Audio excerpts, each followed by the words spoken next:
Liar. Liar. Whore. Kill her. Kill her. Kill her. Words from her spectators echoed in her mind. Hoping against hope, she tried to shake herself out of what she desperately wished to be a nightmare. There would be no waking from this. The dirt from the moon-cooled earth reminded her of just how real her demise was. And the heat from the crackling bonfire behind her prickled at the back of her ears too. She had seen the execution ritual before, but never in her few reigns of life did she imagine that one day, she would be the one on the other end of the machete, under a bright red moon. As a spectator, it was all too easy to be detached from the reality. We bring before you a liar, a whore, and she is not even one of us, a slave, oh. What shall we do with her? The executioner raised his machete in the air. Kill her, kill her. The crowd echoed. The little girl tried to speak, but with a mouth gagged and muffled with a stone, she just about managed a whimper.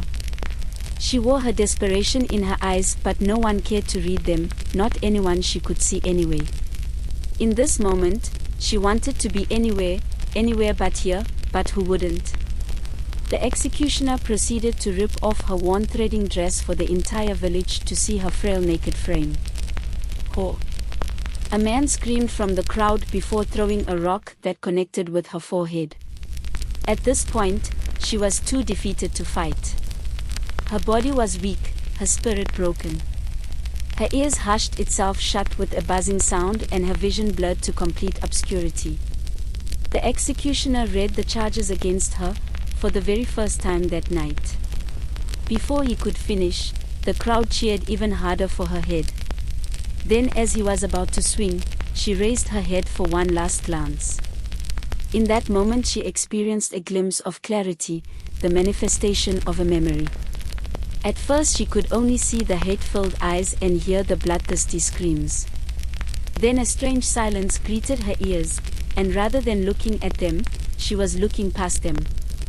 Even under the red of the sky, some of these faces were familiar. The market woman she occasionally bought plum tomatoes from, the raft peddler that once gave her a free ride across the river, the palm wine tapper, then they all became a haze, just faces. Even before they had heard the charges against her, in their eyes she was already guilty enough to be executed. This was the nature of justice outside of the law. It didn't matter that no one was present at her hearing in the old king's court. For the most part, they just wanted a spectacle to behold. Her mother had often told her that the wickedness in the hearts of men was actually a symptom of their own unhappiness and lack of fulfillment. It took her head near the blade of a machete to understand what the older woman had tried to impact on her for so many years.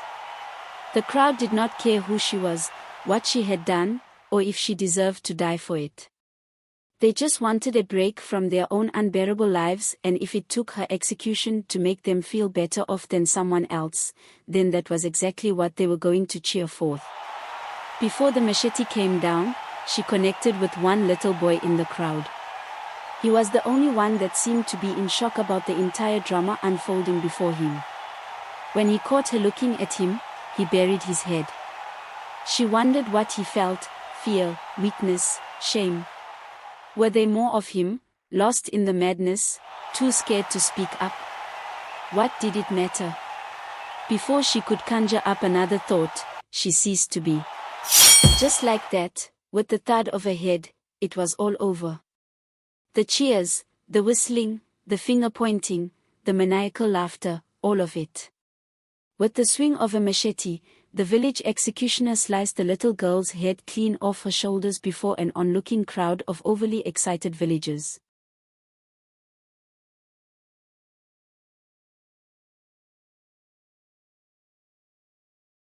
The new moon, the only night in Ianca when a full red moon burns alongside a full white moon, was always a time for hope and celebration. If the new moon brought only few rains, the year would go on to be one of famine and misery. But if it came with rain in abundance, harvests would be bountiful, bringing joy and happiness. To call for favor from Oni and Enjokuji rulers of nature and harvest, the villagers organized an annual new moon festival where they would usher in the red moon with sacrifices to the spirits. It was believed that like the sun was the visible eye of a spirit, ruler of the heavens, the red moon was the passing eye of Enjokuji, a ripe time for supplication for his bounty. Huts were empty, streets deserted, but the sound of celebration filled the air. Drums and screams of excitement covered the night as a large bonfire blazed away in the village square. As celebration demanded, calabashes and goatskin pouches were getting emptied of palm wine as fast as they were being filled up. Young maidens danced around the fire and the men cheered them on in between swigs of their drinking horns. Children gathered in circles to hear great stories from the village elders. Tales of war and history, horrors and mysteries. On this particular night, though much was done to pretend an unlikely tension away, it hung still, in the air, like the foul stench of turning fish. Oh, this is the night. I pray you all are ready for her vengeance. The village madman shouted so loud his voice echoed around the square. It was not in the way of a Mediohor to take that life, to claim that she, and tonight, the darkness shall birth it back to us. 13 red moons for 13 rains, and you have given me only stones for ears. Tonight, I will be vindicated. He began to murmur under his breath, his gaze avoiding the eyes. What is he talking about, Papa? A boy no more than 9 rains asked. Pay no mind to the words of a drunkard. What can he know about the will of a Mediohor, the spirit of justice? The elder dismissed the warning, regarding the words to have ensued from a deluded mind. But there was something firm in the speaker's tone that caused even the greatest of doubters to pause for thought. The events surrounding the little girl's end was still something for debate within the village. Her death itself was a public affair as were all executions, but what followed remained a mystery. Over the rains, different versions had been told and retold, garnished with a new spin at every turn. The madman, then a boy, had tried to tell anyone that would listen, what he had seen, what he was told. Dismissed first as the lies of a child because children love to tell tales, his insistence through the rains had earned him the title, Ani Ola, madman. I know what I saw and believe it or not, you are all going to pay for the blood of the innocent. She will rise from whence you have buried her, and in her place, she will bury you. Bury us. All of us. She will not stop until justice reigns again. I was told.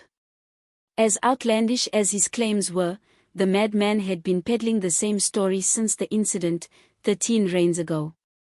To the rest of the village, the little girl's headless corpse had simply disappeared from the village square, vanished into thin air. After she was decapitated, in line with the village customs, her head was taken to be buried in the indigo forest. It was believed that evil spirits dwelled and collected kais for the underworld in this forest. Unlike the deep Edo forest that held the mother tree of life and reincarnation, a head buried in indigo will never know peace, the chi never returning to the land in rebirth. It was in the same forest outcasts were left in death, executed murderers, suicides, and any death deemed unnatural were buried here, bodies left above ground so as not to taint Oni, the earth.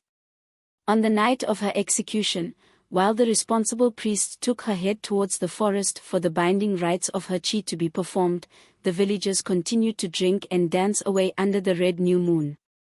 Before the undertakers could return to dispose of the little girl's body, a rain like none the village had ever seen before broke out with a storm so powerful it left so many huts in ruins.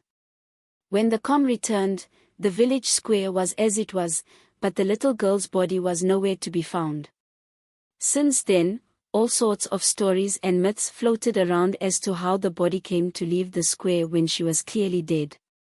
Some said so great was the evil in her that as it rained crows, wild dogs, and vultures feasted on her corpse down to the very bones. Some said her body was carried by the great storm straight to the gates of the Yuamo, the underworld. There was even a version that claimed she grew out another head with the power of dark magic and then escaped to another village. Even years after her death, some still reported occasional sightings, usually around the red moon. You all think I am crazy, but perhaps it is this village that is crazy. I am telling you what I saw. I saw the spirit of a woman emerge to collect the little girl's corpse.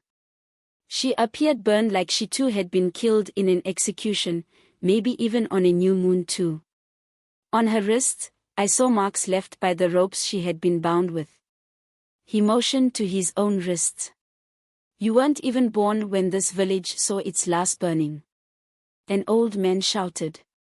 I know what I saw, old man. And tonight I shall be vindicated.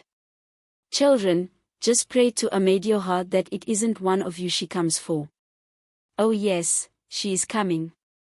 The burnt woman said she would. His eyes widened to inspire fear in the heart of the young. 13 reins to make our peace is what she gave us. A fair exchange for the life of the innocent we took. Pay him no mind. Only the foolish challenges the words of elders. Now be gone, let me teach these children something worth their learning. With that last dismissal, he was gone to where he came from, muttering indistinguishable words under his breath. Madman. ISI Dada. Dreadhead. The children mocked. It wasn't till the flames of the bonfire reduced to embers that the Baya, high priest, made his entrance with the village masquerade. It started with the sound of a powerful drum. At the sound of the first stroke, children broke into a sprint to get off the walkpath and the village square. The adults hurried in their steps, pretending to chase the children to safety while evading the square themselves. The masquerade runner appeared in the midst of the celebration in a frenzied dance, lashing out his kiboko whip in the air. Anyone on his path or within the whip's reach was asking for a good lashing. The drum grew louder as the masquerade got nearer, and soon, other instruments followed. The crowd watched the masquerade dance in a mixture of fear and excitement.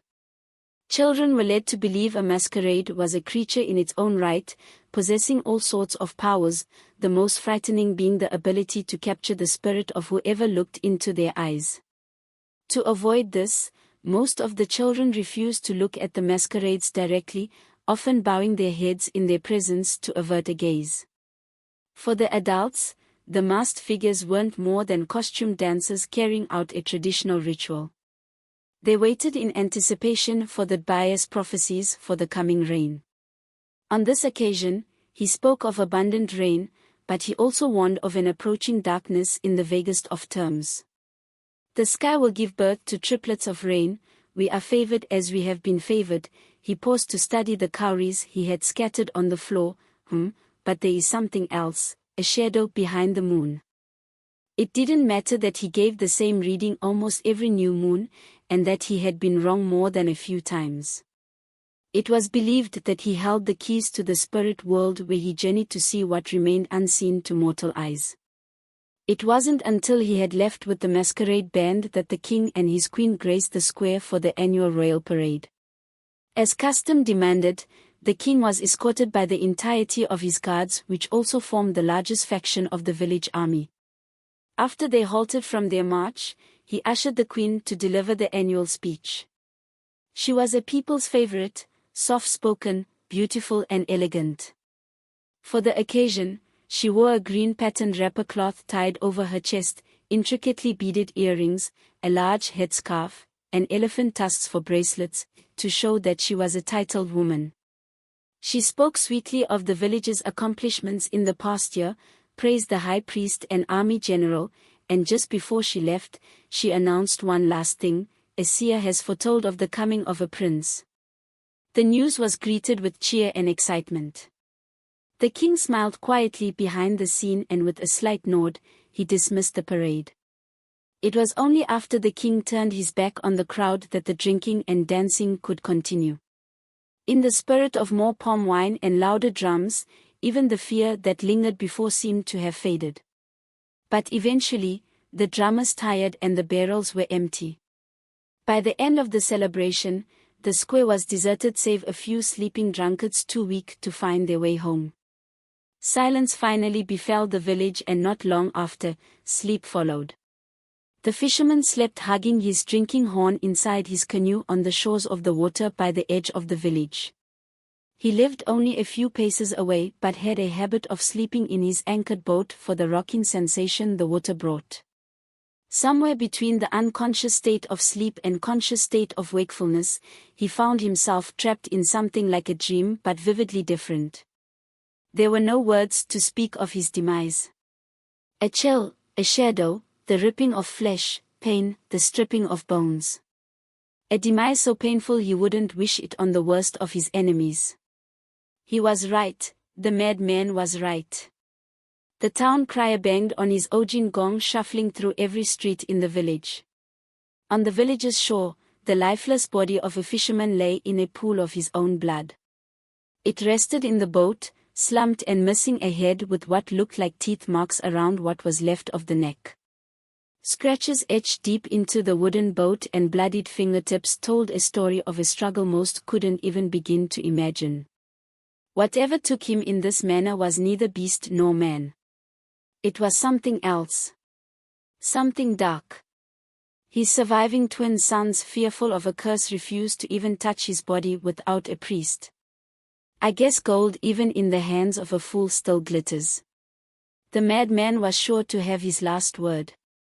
It might have taken 13 reigns of denial, rejection, and mockery, but he had been vindicated. Perhaps next time, is what he thought. Little did he know, the story was only beginning. Next on 13 Moons. The king calls a council meeting to discuss plans to capture the avenging spirit. After much deliberation, the general suggests they fight her, steel for steel, fire for fire. Find out what happens next on the next episode of 13 Moons. Follow and subscribe to never miss an episode.